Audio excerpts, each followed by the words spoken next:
Bora, nação! Obrigado pelo teu carinho, pela tua audiência aqui com o nosso canal, gurizada. Vamos falar das últimas de Grêmio, afinal de contas, o anúncio do novo treinador do Tricolor aconteceu agora, no finalzinho da manhã. Mano Menezes, o novo treinador do Tricolor, já está comandando a equipe, comandou o treino do Grêmio hoje pela manhã no CT Luiz Carvalho. Logo cedo, o Mano Menezes já estava no CT. Foi apresentado no final do treino para a imprensa, estava ao lado dele, ali, quem fez a apresentação foi o Alexandre Rossato. Guto Peixoto também estava na sala na apresentação, mas a ausência do presidente Alberto Guerra chamou a atenção, tá? O presidente não estava na apresentação do talvez, e tomara que seja, né, o seu último técnico da gestão, da atual gestão. Então, o Mano Menezes foi apresentado, mas o presidente não estava por lá. Enfim, falando sobre Mano Menezes, e é o que nós pretendemos focar. O Mano, ele tá muito feliz de estar de volta. Isso ele deixou transparecer em diversos momentos, em diversas respostas das perguntas que foram feitas pelos colegas jornalistas. Diz que é um prazer estar de volta ao Grêmio. Diz que até demorou, ele até brincou, diz, olha, até demorou a minha volta pro Tricolor depois de 20 anos do seu primeiro anúncio, né, que aconteceu lá em 2005. Ontem, exatamente no anúncio novamente da chegada do Mano, completou esses 20 anos, e o Mano até brincou ali que demorou um pouquinho para isso acontecer novamente. Agradeceu a confiança da diretoria, a confiança dos torcedores principalmente, mas evitou falar sobre o trabalho do Quinteiros. O Mano Menezes, ele, ao que parece, pelo menos nessas primeiras falas, nas primeiras respostas dele, ele pretende fazer um Grêmio totalmente diferente de comportamento dentro de campo. Mas a ideia é aproveitar o estilo de jogo, 4-2-3-1. Só que com o Quinteiros colocava um Grêmio para frente, com linhas altas. E a ideia do Mano é justamente ao contrário. Ele disse isso, ele não gosta de time, ele não tem por característica colocar nos seus times uma equipe com linhas mais altas. A ideia é ter um Grêmio mais equilibrado, mais compacto, um Grêmio que marque mais e principalmente dê mais segurança aos seus zagueiros. O Grêmio precisa parar de tomar gols. O Renato já sabia disso, só que a ideia do Renato lá no ano passado, e vocês vão lembrar, o Renato em diversas coletivas chegou a dizer, olha, o Grêmio tá tomando muito gol, mas se o Grêmio tomar 2 e fizer 3, pra mim tá bom. O Quinteiros até sabia desse problema do Grêmio tomar muitos gols, mas não conseguiu resolver. E o Mano, na sua coletiva, ele fez questão de pontuar. É inadmissível, é errado um time tomar 2 gols, tomar 3 gols, porque tomando 2 tem que fazer 3. E é muito difícil pela qualidade do Campeonato Brasileiro. Então a ideia do Mano, primeiramente, me pareceu que fazer o Grêmio parar de tomar gols, fechar a casinha, fechar o Grêmio. A partir desse momento, sim, depois de trazer mais segurança ao time, aí sim começar a alçar voos maiores e outras situações da partida. Por que isso acontece nesse momento? E eu até acho que o Mano não está errado.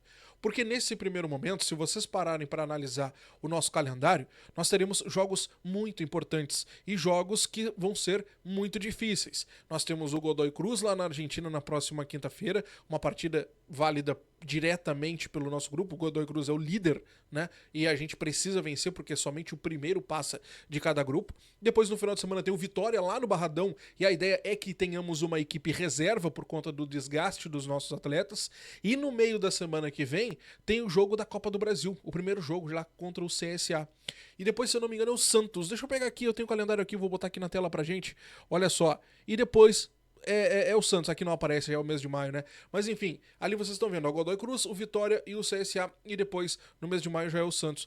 Então vejam só como o nosso calendário também não vai contribuir para que o Mano tenha um início mais tranquilo. Ele vai ter que colocar, fechar a casinha e ao longo da competição e conhecendo a característica de cada jogador, e aí sim ir montando uma equipe conforme ele entende que tem que ser.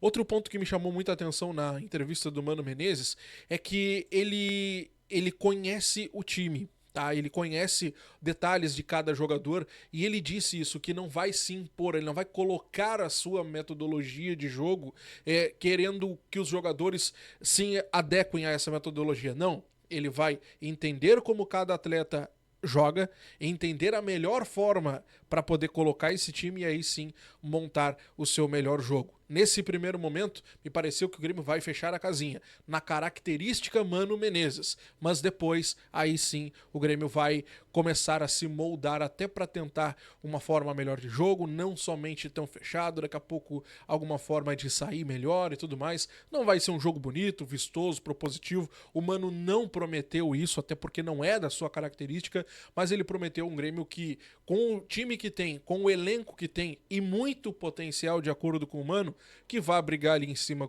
pelo Campeonato Brasileiro, que vai estar sim brigando para estar o mais longe nas competições, enfim, brigando entre os grandes onde o Grêmio precisa estar. Um time compacto, equilibrado e competitivo.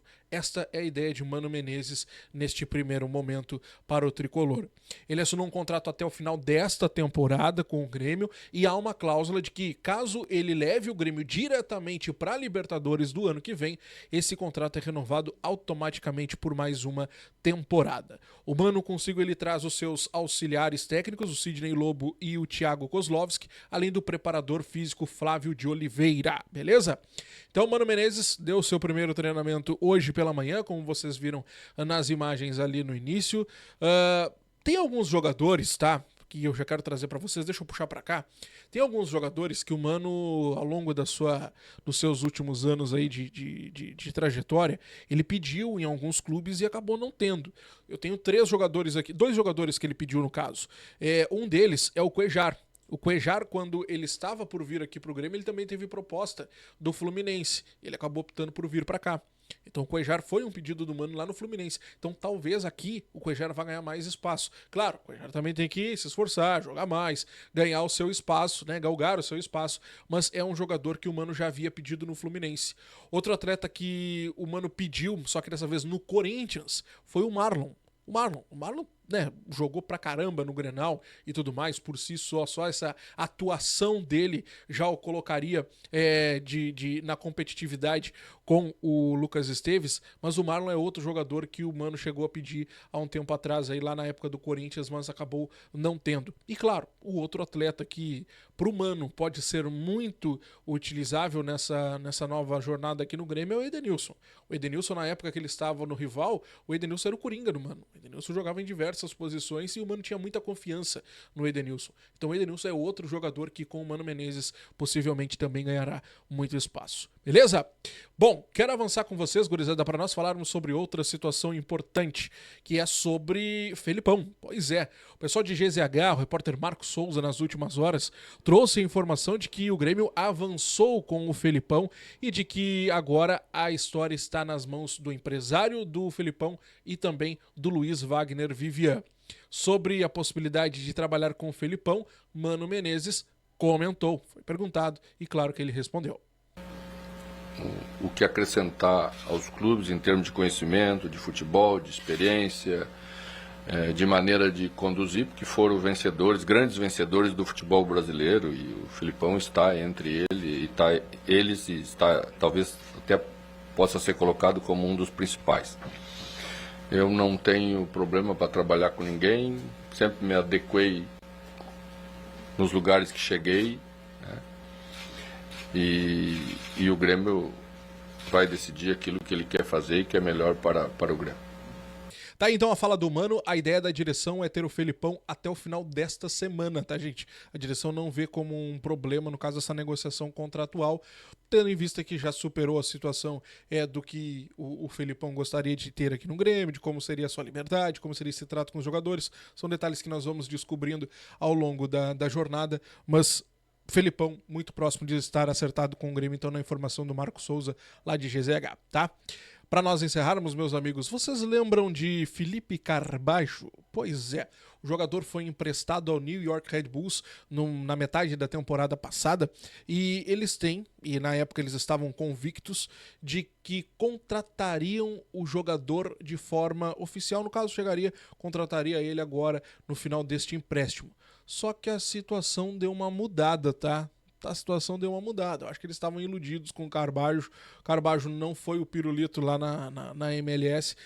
ele fez, agora, recentemente, ele tá ganhando uma sequência de titular, mas até o momento ele tem 18 jogos por lá e apenas 2 gols pela equipe, que está em 9º lugar por lá.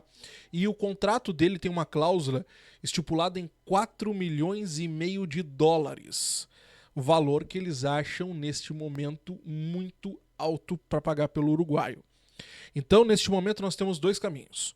Ou o Carbajo retorna para o Grêmio, ou o Grêmio vai baixar este valor, vai negociar este valor com o New York Red Bulls para poder efetivar a venda do atleta. Foi para lá por empréstimo, na intenção de vender após o final deste empréstimo, só que os americanos lá se encantaram e depois viram que a coisa não era bem assim, e agora estão batendo o pé para pagar os 4,5 milhões. Vou ser bem sincero para vocês, tá? O Carbajo, ele foi muito bem no início aqui. Muito bem também, não, né? Foi bem aqui no início, tá? Só que a lesão dele do pubis, a vontade do jogador de atuar, pra mim, não me serve. Não me serve, tá? Não me serve. O Carbajo não me serve aqui de volta. Eu digo pra vocês, ali na frente, se ele voltar e ele começar a jogar, é claro que pode bater o arrependimento, e isso é mais do que natural, porque a gente que dá opinião, isso pode acontecer, mas fato é que é um jogador problemático. O Grêmio perdeu muito dinheiro na contratação do Carbajo. O jogador voltando agora, ele já tinha problema com o pubis e a intensidade do futebol brasileiro acabou deixando o Carbajo de lado, ele sentia muitas dores. É um jogador que também parece que nunca fez muita força para poder se destacar por aqui. Enfim, é um atleta que neste momento não serve. É mais fácil o Grêmio pegar este valor, tentar negociar, baixar um pouco esse valor, pegar esse dinheiro e investir em outro atleta, do que justamente ter mais um jogador pro meio campo, e principalmente pagando salário e tudo mais, sendo um cara aí que não serve, que não joga, não adianta. Então, Carbajo tem essa possibilidade de voltar, mas na minha opinião o Grêmio deveria tentar essa negociação para efetivar essa venda aí junto ao New York Red Bulls. Quero saber a tua opinião, Carbajo, comenta aqui embaixo, seria uma boa ou não? Lembrando daquele problema dele no pubis, tá? Porque aquela lesão dele no pubis, a alta intensidade do futebol brasileiro e tal, foi o que ele alegou na época para deixar o Grêmio, que já nem tinha mais tanta intensidade para poder jogar. Enfim, quero saber a tua opinião, comenta aqui embaixo. Mano Menezes, novo treinador anunciado, Felipão muito próximo de chegar, e Carbajo possivelmente um reforço ou não, né, ali na metade do ano. Comenta aqui embaixo, grande abraço, até a próxima, tchau.